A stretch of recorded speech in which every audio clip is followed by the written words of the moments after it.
My fellow Americans, on Saturday, at my direction, the United States successfully concluded an airstrike in Kabul, Afghanistan that killed the emir of Al-Qaeda, Ayman al-Zawahiri. You know, Zawahiri was bin Laden's leader. He was with him the whole time. He was his number two man, his deputy at the time the terrorist attack of 9/11. He was deeply involved in the planning of 9/11. One of the most responsible for the attacks that murdered 2,977 people on American soil. For decades, he was the mastermind behind attacks against Americans, including the bombing of the USS Cole in 2000, which killed 17 American sailors and wounded dozens more.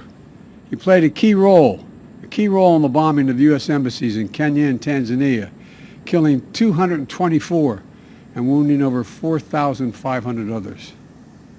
He carved a trail of murder and violence against American citizens, American service members, American diplomats, and American interests. And since the United States delivered justice to bin Laden 11 years ago, Zawahiri has been a leader of Al-Qaeda, the leader. From hiding, he coordinated Al-Qaeda's branches and all around the world, including setting priorities for providing operational guidance that call for and inspired attacks against U.S. targets. He made videos, including in recent weeks, calling for his followers to attack the United States and our allies. Now, justice has been delivered, and this terrorist leader is no more. People around the world no longer need to fear the vicious and determined killer. The United States continues to demonstrate our resolve and our capacity to defend the American people against those who seek to do us harm. You know, we make it clear again tonight that no matter how long it takes, no matter where you hide, if you are a threat to our people, the United States will find you and take you out.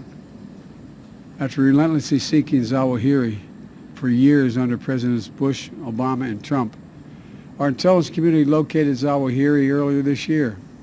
He had moved to downtown Kabul to reunite with members of his immediate family. After carefully considering the clear and convincing evidence of his location, I authorized a precision strike that would remove him from the battlefield once and for all. This mission was carefully planned, rigorously minimized the risk of harm to other civilians. And 1 week ago, after being advised that the conditions were optimal, I gave the final approval to go get him.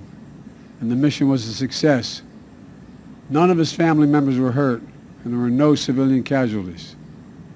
I'm sharing this news with the American people now, after confirming the mission's total success through the painstaking work of our counterterrorism community and key allies and partners. My administration has kept congressional leaders informed as well. When I ended our military mission in Afghanistan almost a year ago, I made the decision that after 20 years of war, the United States no longer needed thousands of boots on the ground in Afghanistan to protect America from terrorists who seek to do us harm. And I made a promise to the American people that we continue to conduct effective counterterrorism operations in Afghanistan and beyond. We've done just that. In February, our forces conducted a daring mission in Syria that eliminated the emir of ISIS.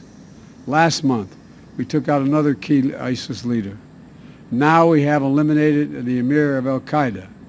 He will never again